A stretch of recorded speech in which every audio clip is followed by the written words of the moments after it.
Bluff. Can you start again? Today we are... Can you start the engine? Really? Yeah. Right. Okay. It's Jen Olsen here, and here I am at Bluff for the launch of the Climate Roadshow. And I have with me Robert Guyton, who's kindly offered to say a few words. Welcome, Robert. Thank you, Jen. And yeah, your listeners can't see this, but it's the most glorious day here in Bluff. And we're standing at the beginning, as I mentioned in my opening again, but at the beginning of three different things. The Te Araroa Trail, which everybody will know about, the trail that runs from Bluff right up to Cape Reinga. It's also the beginning of Te Reo Māori language. So we're doing our best to include Te Reo in our conversations. But it's the start of this very exciting climate change roadshow. Yeah, I'm really proud to be part of it, Robert. We just want people to think when they vote. Think about who is going to help with solutions to the climate emergency. So, yeah, I mean, obviously you've been interested in issues around climate for quite a while. Can you tell me a bit about that? Ever since I was born, Jen, I've noticed there is a climate. But latterly, over the last few years, in my role as a councillor at Environment Southland, Southland Regional Council, the issue of the climate emergency was one that really caught my attention, and I did a great deal of work to try and get my fellow councillors to join me in declaring a climate emergency. I wasn't exactly successful.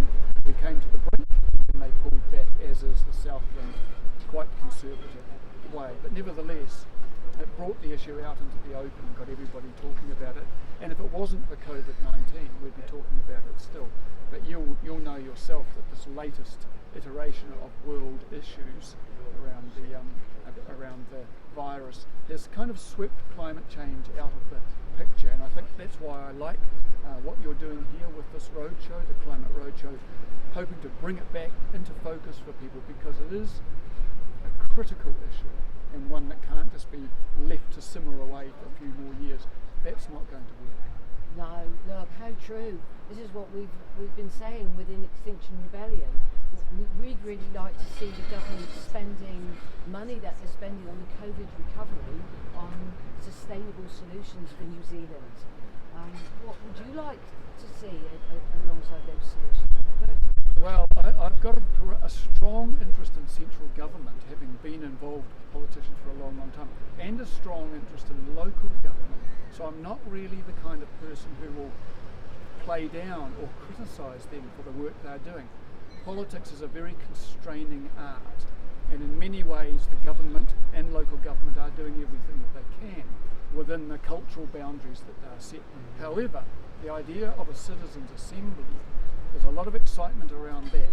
However you might go about doing it, it gives ordinary people, the grassroots perhaps, the opportunity to contribute their energy and views as well as local government, as well as central government. So it's not just one and not the other, it's all of those things.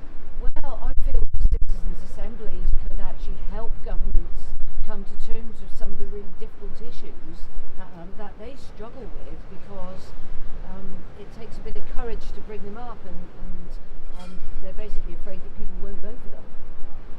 Well, that is true, although you'll know there are two referenda being floated along with the election that we've got coming up now. So governments aren't opposed to bringing the wider populace into decision making. They might not be used to the idea yet of a citizens' assembly, but through this work here, I guess they're going to. Well, I hope so. Yeah, that would be a really good outcome.